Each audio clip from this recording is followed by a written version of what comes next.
तो जावास्क्रिप्ट में अब हम बात करते हैं ऑपरेटर्स की। ठीक है। तो जिस तरीके से जो चार टाइप के ऑपरेटर, चार प्रकार के ऑपरेटर्स कैटेगरी होती है हर लैंग्वेज में, उसी तरीके से जावास्क्रिप्ट में भी चार तरह की ऑपरेटर कैटेगरीज है। पहला होता है अर्थमेटिकल ऑपरेटर, है ना। दूसरा होता है कंपैरिजन ऑपरेटर। तीसरा होता है लॉजिकल ऑपरेटर। और होता है असाइनमेंट ऑपरेटर। ठीक है, तो हम चलते हैं पहले अर्थमेटिकल ऑपरेटर पे। तो अर्थमेटिकल ऑपरेटर जो होते हैं वो सेवन सात टाइप के अर्थमेटिकल ऑपरेटर होते हैं। पहला होता है प्लस। प्लस का मतलब होता है एड्स टू ऑपरेंड्स। मान लीजिए ए और बी दो वैल्यू है, हमारे पास दो वेरिएबल है, और ए प्लस बी हम लोग करेंगे तो आंसर क्या मिलेगा। ए की वैल्यू 10 और बी की वैल्यू 20 है, तो ए प्लस बी विल गिव 30, तो हमको 30 मिल जाएगा, राइट। और ए माइनस बी अगर हम करेंगे तो ए माइनस बी मतलब 10 - 20, तो -10 हमको यहाँ पे मिल जाएगा आंसर के तौर पे। अगर मैं मल्टीप्लाई की बात करूंगा तो ए इंटू वी, तो यहाँ पर 10 × 20, तो ये हो जाएगा 200। ठीक है, और डिवाइड की बात मैं करूंगा तो b डिवाइड बाय a, यानी कि 20 / 10, तो आंसर हमको मिलेगा 2। ठीक है, फिर मॉड्यूल्स ऑपरेटर जो होता है रिमाइंडर के लिए होता है, तो इसके लिए हम लोग क्या करेंगे, b मॉड्यूलर a, यानी कि 20 मॉड्यूलर a, यानी कि आंसर मिलेगा 0, राइट। और फिर दो ऑपरेटर होते हैं इंक्रीमेंट और डिक्रीमेंट। प्लस प्लस ऑपरेटर का मतलब यहाँ पे ये होता है, प्लस प्लस ऑपरेटर का मतलब ये है कि एक वैल्यू को एक से इंक्रीज कर देगा। अगर मैं ए प्लस प्लस कर दूंगा तो ये वैल्यू हो जाएगी a is equal to a plus one, यानी ए की वैल्यू 10 है तो ए की वैल्यू अब हो जाएगी 11। और डिक्रीमेंट ऑपरेटर हो जाएगा कि अगर ए की वैल्यू 10 है तो a is equal to a minus one, यानी ए की वैल्यू जो है वो 9 हो जाएगी। ठीक है, अभी से एग्जाम्पल को अपन बनाते हैं, हम चलते हैं वीएस कोड की तरफ। तो ये मैं वीएस कोड पे आ गया हूं, और वीएस कोड पे यहाँ पे मैं एक HTML स्ट्रक्चर लिख लेता हूं। तो मैंने HTML5 लिख लिया,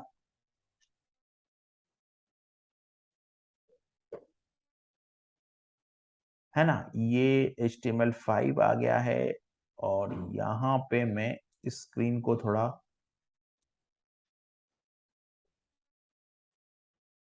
फॉन्ट साइज और स्क्रीन को थोड़ा सा मैं जूम पे करना चाह रहा हूं।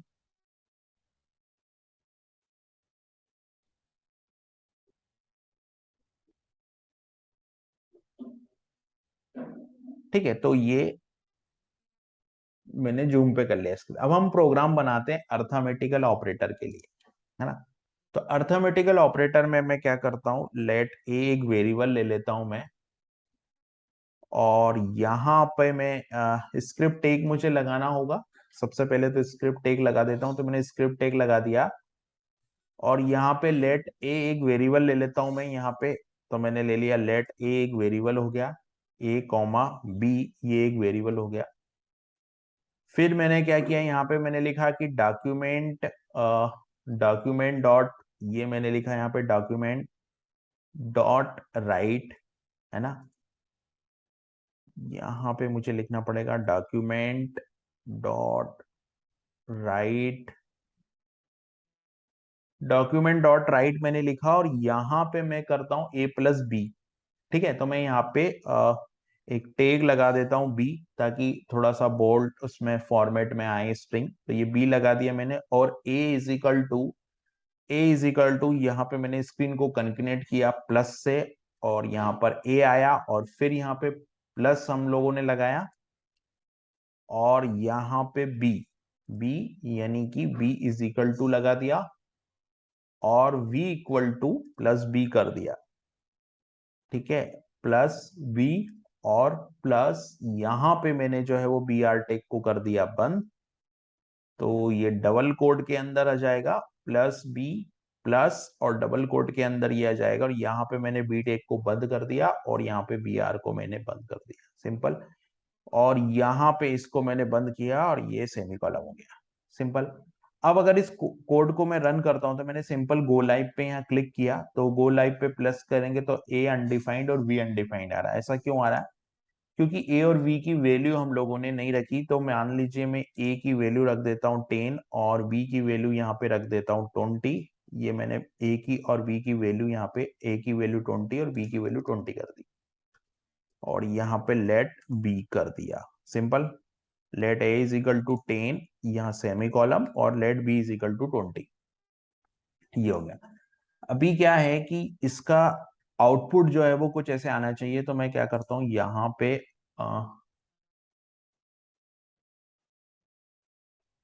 इसको हम लोग ऐसे कर लेते ताकि हमको आउटपुट भी दिखता जाए साथ बाय साथ।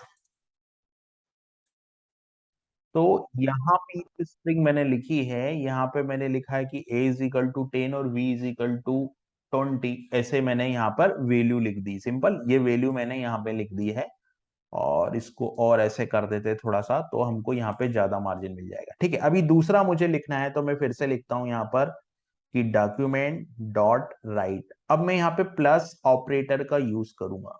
ठीक है, तो मैं यहाँ सिंगल कोड लगाता हूं और यहाँ पे मैं वही वी लिखूंगा। वी मतलब जो टैक्स के लिए मैंने बोला था।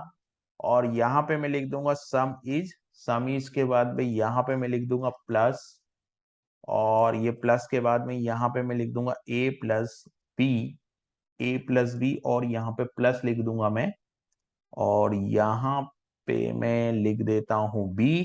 तो मैंने यहाँ पे लिख दिया बी, तो ये बी हो गया, और यहाँ पे मैं लिख देता हूँ बी आर, तो ये बी आर हो गया।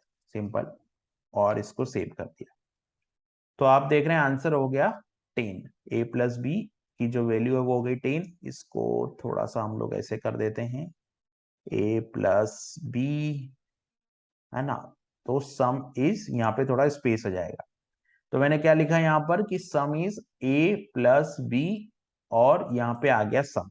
लाइन चेंज हो गई, लाइन चेंज हो गई, तो अभी नीचे की लाइन में क्या आ जाएगा?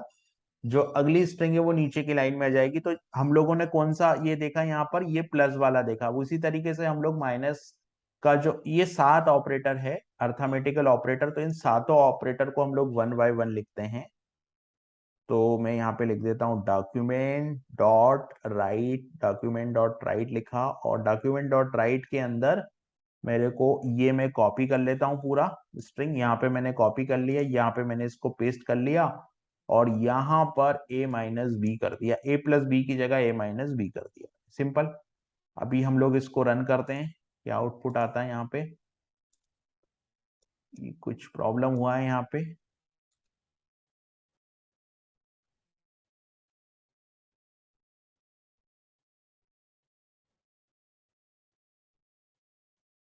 Control Z, control Z.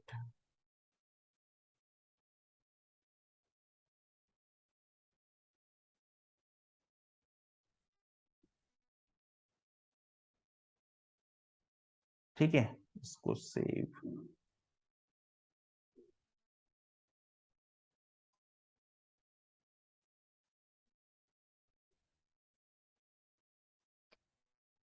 कुछ इशू हुआ है VS कोड के अंदर।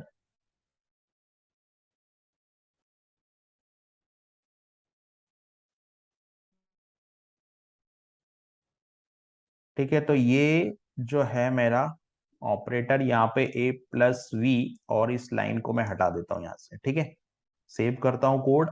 अभी मेरे को क्या करना है कि जिस तरीके से मैंने ये प्लस ऑपरेटर यहाँ लिखा था, उसी तरीके से मुझे माइनस ऑपरेटर को भी ऐड करना है।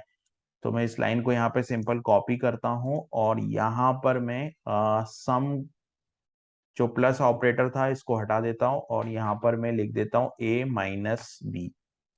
ए माइनस बी हम लोग लिख देंगे तो क्या होगा कि यहाँ पे जो रिजल्ट है वो कुछ इस तरीके से हमको दिखेगा, -10, जो कि हम लोगों ने लिखा था।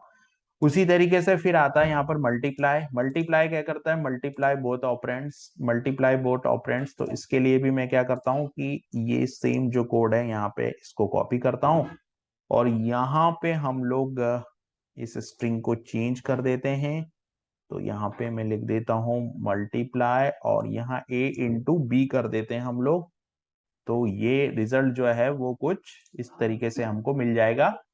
200 जो कि हम लोगों ने सोचा था 200 वो हमको यहाँ मिल गया।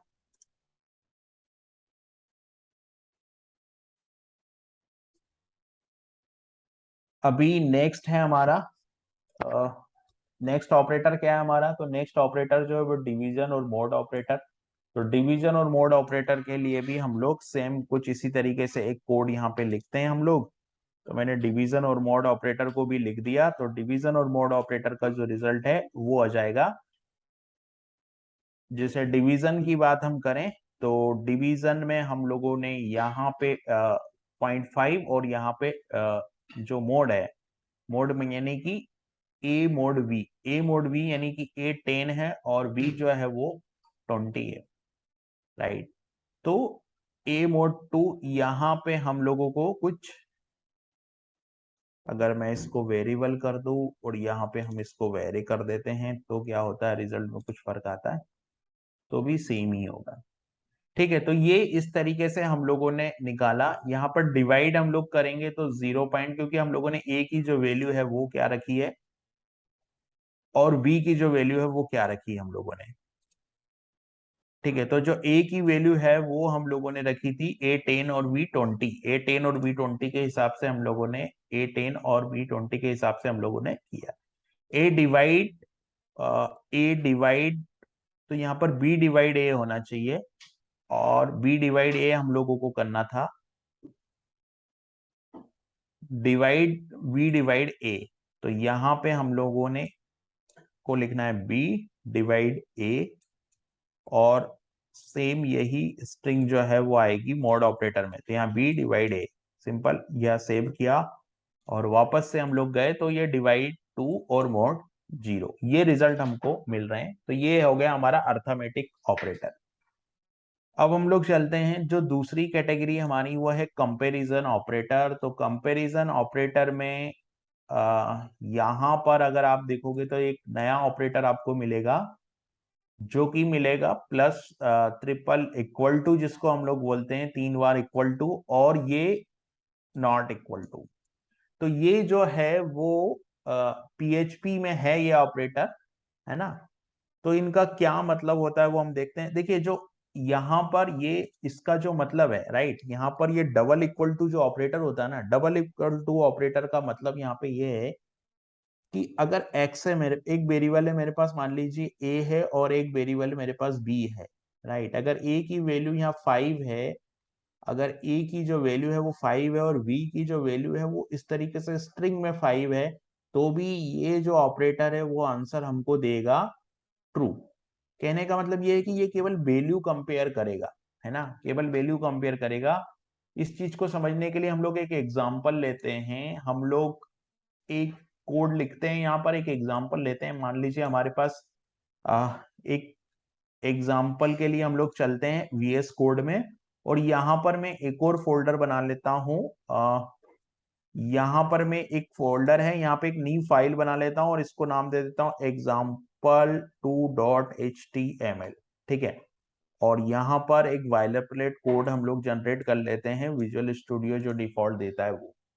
यहाँ पर मैं स्क्रिप्ट टैग में चलता हूँ और स्क्रिप्ट टैग के अंदर मैंने ले लिया, मान लीजिए कि let A is equal to 10 एक वैल्यू ले ली, ठीक है, और let B is equal to string में 10 एक वैल्यू मैंने ले ली, और स्ट्रिंग में 10 जो वैल्यू है वो स्ट्रिंग में 10 वैल्यू ले ली मैंने, और इसी तरीके से मैंने एक वैल्यू और ले ली जिसको मैंने बोला कि let C is equal to 10। तो मैंने यहाँ पे ले ली कि let C is equal to 10, ये एक वैल्यू, ये 3 वैल्यू हो गई मेरे पास में, ए बी और सी। ठीक है, तो यहाँ पर ये 3 वैल्यू हो गई, ए बी और सी। अब इन तीनों वैल्यू को मुझे क्या करना है, मुझे डॉक्यूमेंट डॉट राइट में जाना है और इन तीनों वैल्यू के साथ मेरे को जो ऑपरेशन है वो लगाने हैं। तो मैंने क्या किया, यहाँ पे डॉक्यूमेंट डॉट राइट में मैं गया, है ना। तो मैंने लिखा document dot write A equal to B. तो आंसर क्या आएगा यहाँ पर, आंसर आएगा ट्रू। ट्रू इसलिए आएगा क्योंकि दोनों वैल्यू वाइज बराबर है। यहाँ पर ये जो डबल इक्वल टू ऑपरेटर है ना, डबल इक्वल टू ऑपरेटर का क्या मतलब है? यहाँ पर डबल इक्वल टू ऑपरेटर का मतलब ये है कि ये वैल्यू वाइज बराबर है, तो यहाँ पर ए की वैल्यू भी 10 है और ये वाले ए की वैल्यू भी 10 है। ठीक है, तो वैल्यू वाइज दोनों बराबर है, लेकिन एक न्यूमेरिक है और एक स्ट्रिंग है, तो वो यहाँ पर वैल्यू वाइज कंपैरिजन यहाँ पे होगा। दूसरा जो है वो a इक्वल टू सी, तो आंसर क्या आना चाहिए यहाँ पर? इसका आंसर आएगा ट्रू। ठीक है, यहां पर a इक्वल टू सी, यानी कि यहां पर दोनों वैल्यू वाइज इक्वल है, तो इसका आंसर भी आना चाहिए ट्रू। और a equal to triple equal to B, इसका मतलब यह है कि वैल्यू और टाइप ऑफ, तो इसका टाइप ऑफ है इंटीजर और इसका टाइप ऑफ है स्ट्रिंग, तो आंसर आना चाहिए यहाँ पे फॉल्स। क्या आना चाहिए आंसर यहाँ पे? फॉल्स। और a इक्वल टू सी, यानी कि ये भी इंटीजर है और ये भी इंटीजर है, तो आंसर आना चाहिए ट्रू। यानी कि आंसर आएगा ट्रू ट्रू फॉल्स ट्रू। इस प्रोग्राम को मैं करता हूं रन, तो यहां पे मैं जाता हूं और इस प्रोग्राम को रन करता हूं, गो लाइव। तो मैंने गो लाइव पे क्लिक किया, गो लाइव पे क्लिक किया तो आप आंसर देख रहे हैं ट्रू ट्रू फॉल्स ट्रू। तो ये था हमारा comparison operator, equal to operator, और type equal to with type, यानी कि एग्जैक्टली इक्वल टू ऑपरेटर। ठीक है, अब हमारे पास दो ऑपरेटर बचते हैं, is not equal to operator और exact is not equal to operator. तो इसको हम लोग देखते हैं। सबसे पहले इसके लिए भी हम लोग एक एग्जांपल बनाते हैं, तो हम लोग चलते हैं वीएस कोड में और यहां पर मैं एक फाइल क्रिएट कर लेता हूं, example3.html, और यहां पर HTML5 हो गया, सिंपल। अब यहाँ पे example3 जो है, इसमें हम लोग बाकी के ऑपरेटर को ट्रेस करेंगे। तो मैं क्या करता हूं, यहाँ पे स्क्रिप्ट टैग लगा लेता हूं। तो मैंने यहाँ पे एक स्क्रिप्ट टैग लगा लिया और इस स्क्रिप्ट टैग में मैंने कुछ वेरिएबल ले लिए। Let a equal to true, जिसे मैंने a is equal to true एक वैल्यू ले ली, एक वेरिएबल ले लिया, let a is equal to true, ये एक। फिर मैं क्या करूंगा, let a is equal to true लिया मैंने, let v is equal to 1 लिया मैंने, और let c is equal to false लिया मैंने, और let d is equal to 0 लिया मैंने। ये मैंने कुछ वैल्यूज यहाँ पे ले लिए। ठीक है, अब इस वैल्यू को यहाँ पे एक एक लाइन हम लोग एक एक ऑपरेटर के लिए देखते हैं। मैंने एक लाइन यहाँ पे कॉपी की, मतलब जो मेरे पास कोड है उसमें से, और पेस्ट किया। अभी मैं कर रहा हूं a equal to B, A equal to B, तो रिजल्ट क्या आना चाहिए? ए इक्वल टू बी का रिजल्ट क्या आना चाहिए? यहां पर आप देखोगे तो ए की वैल्यू क्या है? ए की वैल्यू ट्रू है, और बी की जो वैल्यू है वो क्या है? 1 है, और एक वैल्यू जो है वो डी है, तो डी की जो वैल्यू है वो क्या है यहाँ पे? 0 है। तो यहाँ पे अगर मैं बात करूं, ए की जो वैल्यू है वो ट्रू है और बी की जो ए की वैल्यू ट्रू है, यानी कि ए की जो वैल्यू ट्रू हो गई और वी की वैल्यू 1, यानी कि वैल्यू वाइज दोनों इक्वल है, तो यहां पर जो आंसर है वो आना चाहिए ट्रू। ठीक है, आंसर ट्रू आना चाहिए। अभी इस कोड को मैं रन करके देखता हूं क्या आता है। तो मैं यहाँ पे गो लाइव पे क्लिक करता हूं ना, गो लाइव पे क्लिक किया तो आंसर क्या आया यहाँ पे? ट्रू आया। ठीक है, उसी तरीके से हम लोग क्या करते हैं कि जो दूसरी स्ट्रिंग है, इसको हम लोग कुछ ऐसे कर लेते हैं। यहाँ पे दूसरी स्ट्रिंग है, तो मैं यहाँ पे इसको ट्रिपल इक्वल टू कर देता हूं। जो दूसरा वाला यहाँ पर हम लोगों ने डबल इक्वल टू देखा, तो ट्रिपल इक्वल टू देखेंगे, और इसको सेव करता हूं मैं। इसको सेव करेंगे और अब हम देखेंगे तो आंसर क्या आएगा। आप लोग यहाँ पर देखोगे आंसर क्या है। इसको थोड़ा सा मेरे को ऐसे कर लेना चाहिए। तो आंसर फॉल्स है। आंसर फॉल्स इसलिए है क्योंकि ए की वैल्यू क्या है? ट्रू। ट्रू एक स्ट्रिंग है, और बी की वैल्यू क्या है? 1, तो 1 एक नंबर है। तो जो ट्रिपल इक्वल टू कंपेयर करता है वो क्या करता है कि स्ट्रिंग और नंबर दोनों को करता है, इसलिए इसका आंसर क्या हो गया यहाँ पे? फॉल्स हो गया। ठीक है, अगली स्ट्रिंग में हम लोग चलते हैं। तो यहां पर हम लोग ये सी, क्योंकि हमारे पास दो वेरिएबल और है, सी है और डी है, तो जो सी की वैल्यू है वो क्या है हमारे पास? फॉल्स है, और डी की वैल्यू जो है वो 0 है। लेकिन यहाँ पर क्या लगा हुआ है? डबल इक्वल टू लगा है, तो आंसर ट्रू आएगा। आंसर ट्रू इसलिए आएगा क्योंकि ये डबल इक्वल टू, ये केवल वैल्यू को कंपेयर करेगा और जीरो और फॉल्स की एक ही वैल्यू है, इसलिए यहां पे जो आंसर मुझे मिला वो ट्रू मिला। ठीक है, फिर हम लोग चलते हैं यहां पर, हम लोग डॉक्यूमेंट, अब हम लोग नॉट इक्वल टू ऑपरेटर को देखते हैं।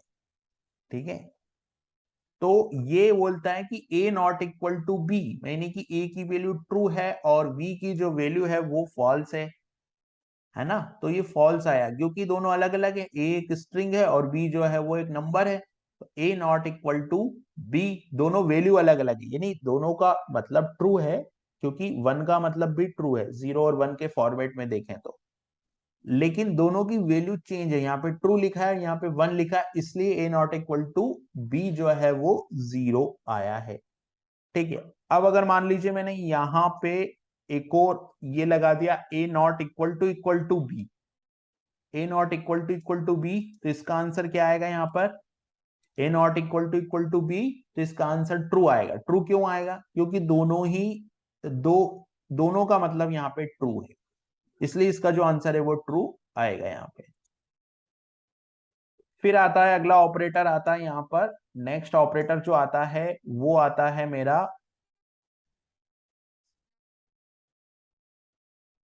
कि सी और डी के केस में ले लेते हैं हम लोग। तो वही चीज जो ए और बी में आया है, यहाँ पर सी और डी में भी वही होगा। ए नॉट इक्वल टू बी ये फॉल्स हो जाएगा और सी नॉट इक्वल टू डी तो ये ट्रू हो जाएगा। तो एक बार फिर से हम लोग इस पूरे को देखते हैं, यहाँ पर ए की जो वैल्यू है वो ट्रू है, बी की वैल्यू वन है, दोनों वैल्यू वाइज बराबर है, तो यहाँ पर आंसर ट्रू आया।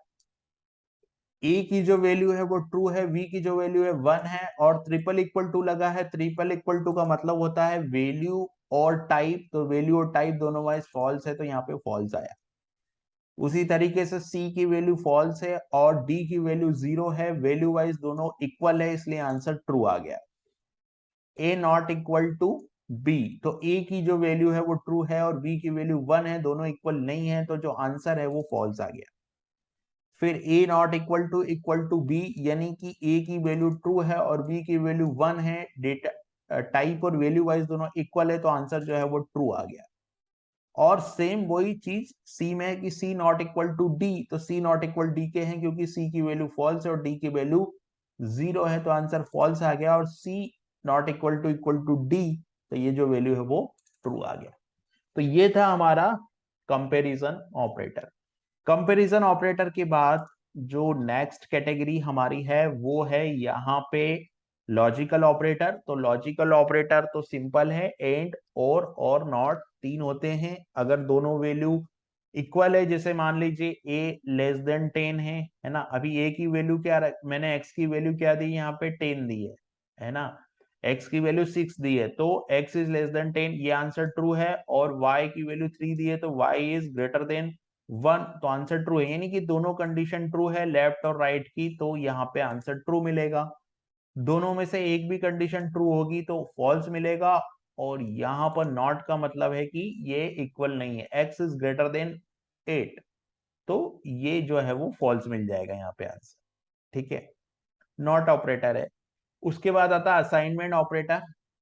असाइनमेंट ऑपरेटर का मतलब यहाँ पे होता है एक्स इक्वल टू वाई, यानी कि एक्स में वाई की वैल्यू हम लोगों ने असाइन की है, तो यहाँ पे ये कुछ इस तरीके से असाइनमेंट ऑपरेटर है, ये एक्स वाई की वैल्यू असाइन हो जाएगी।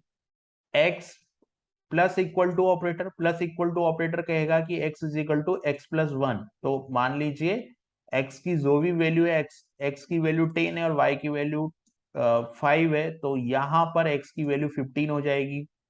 Minus equal to operator same है, x is equal to x minus y, तो एक्स की वैल्यू 10 है, वाई की 5 है, तो एक्स की वैल्यू 5 हो जाएगी। फिर इक्वल टू ऑपरेटर, तो X is equal to X into Y, तो यहाँ पे 50 हो जाएगा, और यहाँ पे डिवाइड करोगे तो ये 2 हो जाएगा, और मोड करोगे तो इस तरीके से। तो ये असाइनमेंट ऑपरेटर है। तो ये हमारी कैटेगरी थी ऑपरेटर की। इसके बाद एक और ऑपरेटर आता है जो कि जावा स्क्रिप्ट हमको देती है, और उसको हम लोग बोलते हैं टाइप ऑफ ऑपरेटर, है ना। टाइप ऑफ ऑपरेटर क्या कहता है कि मान लीजिए आपके पास कोई नंबर है ना, इसको समझने के लिए हम लोग एक एग्जांपल देखते हैं। हम लोग एक और एग्जांपल यहाँ पर क्रिएट करते हैं। तो मैं यहाँ पे जाके एक example5.html लिखता हूँ और यहाँ पर html5 लिख लेता हूँ मैं। ठीक है, यहाँ पे मैं स्क्रिप्ट टैग लगाता हूँ, यहाँ पे मैंने स्क्रिप्ट टैग लगाया और यहाँ पे मैंने लिखा कि डॉक्यूमेंट डॉट राइट और डॉक्यूमेंट.राइट में मैंने यहाँ पे लिखा कि टाइप ऑफ। तो टाइप ऑफ यहाँ पर मैंने लिखा टाइप ऑफ 50 और प्लस किया इसको, और यहाँ पे मैं लाइन चेंज करने के लिए एक बी आर टैग ऐड कर देता हूँ। तो लाइन चेंज करने के लिए बी आर टैग ऐड कर दिया। अब इसका आंसर क्या आएगा, तो हम लोग चलते हैं गो लाइव पे, और मैं गो लाइव पे यहाँ पे क्लिक करता हूँ, इस प्रोग्राम को रन करता हूँ मैं बेसिकली।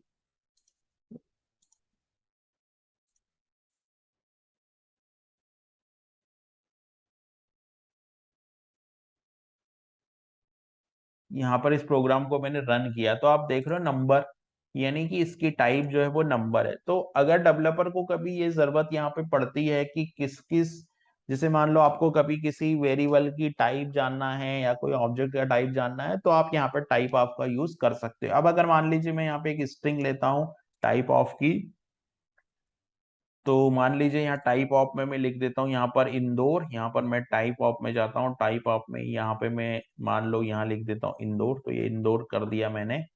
तो स्ट्रिंग आ गया, क्योंकि यहाँ पर मैं एक स्ट्रिंग दे रहा हूँ टाइप ऑफ में, तो यहाँ पर ये जो वैल्यू है वो आ गई स्ट्रिंग। ठीक है, उसी तरीके से टाइप ऑफ में अगर आप कोई, जैसे यहाँ पे टाइप ऑफ में मैं लिख देता हूँ ट्रू, यहाँ पे टाइप ऑफ में मैंने ट्रू दे दिया तो ट्रू बुलियन वैल्यू है, तो बुलियन आ गया यहाँ पे टाइप ऑफ में। उसी तरीके से अगर मैं यहाँ पे अ, जैसे कि कोई, जैसे यहाँ पर अगर मैं मान लो टाइप ऑफ में यहाँ पे नल लिखता हूं, तो क्या रिजल्ट आना चाहिए, नल।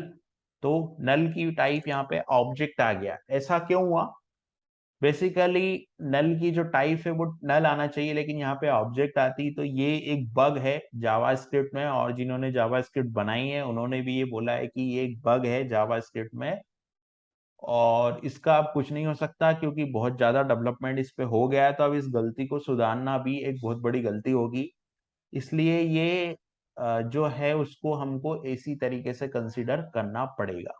तो ये था हमारा जावास्क्रिप्ट में ऑपरेटर से रिलेटेड सेशन।